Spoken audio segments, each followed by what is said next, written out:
ये बंदा इतने ऊंचे पेड़ पर कर क्या रहा है बताता हूँ। यह है कैलिफोर्निया का 140 फीट लंबा खजूर का पेड़, जिसे जड़ से काटना बहुत ही रिस्की है क्योंकि यह कटने के बाद कहीं भी गिर जाएगा। इसीलिए इस तरह के पेड़ को ऊपर से नीचे की तरफ काटा जाता है और इसीलिए यह आदमी इतने बड़े पेड़ पर चढ़ गया। जैसे ही इसका ऊपर वाला भाग कटता है, यह इतने भयानक तरीके से हिलने लगा जैसे कि यह टूट कर ही गिर जाएगा। अच्छा हुआ नहीं टूटा, लेकिन ये काम सच में रिस्की है। आखिर इतना सारा पानी जा कहाँ रहा है बताता हूँ। एक्चुअली ये है एक ग्लोरी होल जो लगभग 1950 के दशक में बनाए जाते थे। ये ज्यादातर बाढ़ से बचने के लिए लेक्स पे बनाए जाते थे। जब लेक्स का पानी ऊपर आ जाता था तब एक्स्ट्रा पानी इस ग्लोरी होल से बहकर निचले इलाके में चला जाता था। लेकिन ग्लोरी होल काफी ज्यादा डेंजरस होते हैं क्योंकि ये अनकंट्रोल्ड होते हैं। इसमें कोई भी चीज गिरने के बाद उसका जिंदा रहना मुश्किल है। यहाँ पर 2 डक्स खेलते खेलते इसमें गिर जाती है। अगर आप इसमें गिर गए तो आपको लगेगा आप बिना पैरासूट के स्काई डाइविंग कर रहे हो और इसके बाद क्या होगा नहीं पता, क्योंकि जो लोग इसमें गिरे वो आज बताने के लिए जिंदा नहीं है।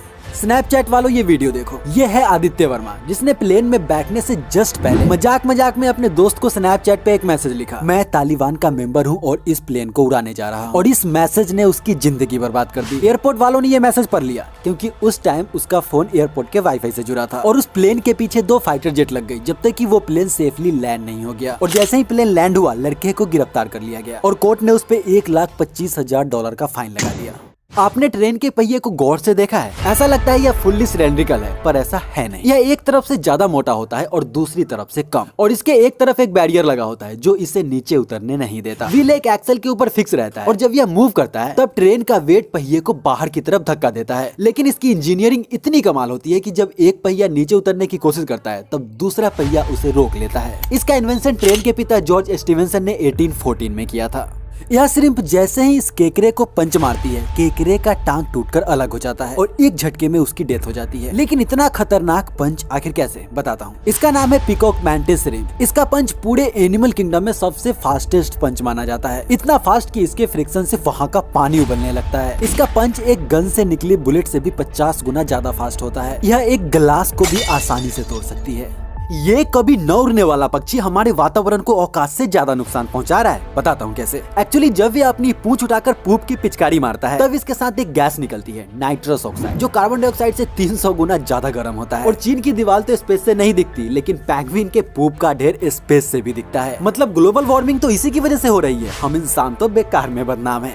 इस पक्षी ने जापान की एक बहुत बड़ी प्रॉब्लम सॉल्व कर दी थी। बताता हूँ कैसे। जापान में जब पहली बार बुलेट ट्रेन बनाई गई थी तो उनके सामने एक बहुत बड़ी प्रॉब्लम आई। जैसे ही यह ट्रेन हाई स्पीड के साथ किसी टनल के अंदर से गुजरती तो इससे एक एयर प्रेशर क्रिएट होता और जैसे ही ट्रेन टनल से बाहर निकलती एक बहुत जोर की सोनिक बूम बनती, जिससे कई किलोमीटर की लोगों की रातों की नींद उड़ जाती थी। तब जापान के इंजीनियर्स किंगफिशर के पास गए और देखा कि यह पक्षी 40 किलोमीटर पर आवर की स्पीड से बिना कोई आवाज किए पानी के अंदर कैसे घुस जाती है। और इसके बाद बुलेट ट्रेन को किंगफिशर के शेप में फिर से रीडिजाइन किया गया, जिसके बाद आवाज की प्रॉब्लम तो सॉल्व हो ही गई, साथ में ट्रेन की स्पीड भी पहले से कहीं ज्यादा बढ़ गई। ये दोनों लिक्विड दिखने में तो एक जैसा लग रहा है पर एक्चुअली में है नहीं। ये है मरकरी और ये है गैलियम, जो दिखता तो एक जैसा ही है लेकिन गैलियम कुछ ज्यादा ही खतरनाक है। यह एल्यूमिनियम का सबसे बड़ा दुश्मन है। इसकी थोड़ी सी मात्रा भी प्लेन के अंदर गिर जाए तो यह पूरे प्लेन को खा जाएगा। यह ताले को आसानी से खोल सकता है और सोडा कैन को तो इतना सॉफ्ट बना देता है कि आप उसे पेपर की तरह फाड़ सकते हो। यह एक टाइटेनियम ताला है जिसे सबसे मजबूत ताला माना जाता है, लेकिन यह इससे भी कुछ ही मिनटों में सॉफ्ट बना देता है। सोचो अगर ये चोरों के हाथ लग गई तो। यह मछली पानी के अंदर से पानी के बाहर के जानवरों का शिकार कर लेती है। बताता हूँ कैसे। इस मछली का नाम है आर्चर फिश, यानी तीरंदाज मछली। जब यह किसी कीड़े को पानी के ऊपर किसी पौधे पर बैठे देखती है तो यह अपने अंदर से एक पिचकारी निकालती है और इसका निशाना इतना पक्का होता है कि यह सीधा जाकर उस कीड़े को लगता है और बेचारा कीड़ा पानी में गिर जाता है। टारगेट की साइज और डिस्टेंस की वजह से इसे सब पता होता है कि कितने जोर की पिचकारी मारनी है और किस एंगल पे मारनी है। That is why I love physics. और इसके बाद तो इसकी पार्टी बन जाती है। आखिर सांप अपनी केंचुली क्यों उतारता है बताता हूँ। सांप की लंबाई और मोटापा समय के हिसाब से बढ़ता रहता है, लेकिन उसकी स्किन नहीं बढ़ती, जिससे वो अपनी पुरानी स्किन में फिट नहीं हो पाता। इसलिए वो अपनी स्किन को किसी रफ सरफेस पर रगड़ रगड़ कर निकाल देता है। लेकिन सांप को इसका एक बहुत बड़ा फायदा भी होता है। बताता हूँ। सांप मिट्टी और पानी दोनों जगह चलता है, जिससे इसके स्किन पर कई सारे खतरनाक बैक्टीरिया और पायरेट्स चिपक जाते हैं जो उनके स्किन को इन्फेक्ट कर सकती है, लेकिन केंचुली निकालने से ये इन्फेक्शन नहीं होती।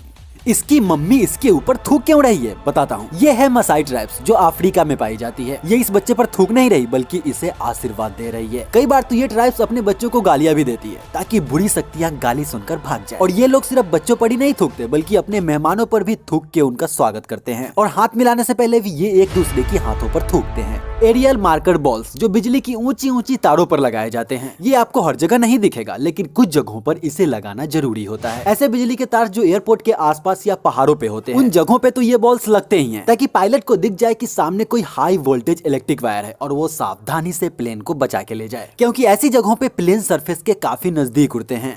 इस वीडियो के लास्ट में मैंने दो काफी इंटरेस्टिंग वीडियो डाला है जिस पर क्लिक करके आप अपना नॉलेज और बढ़ा सकते हो। जय हिंद।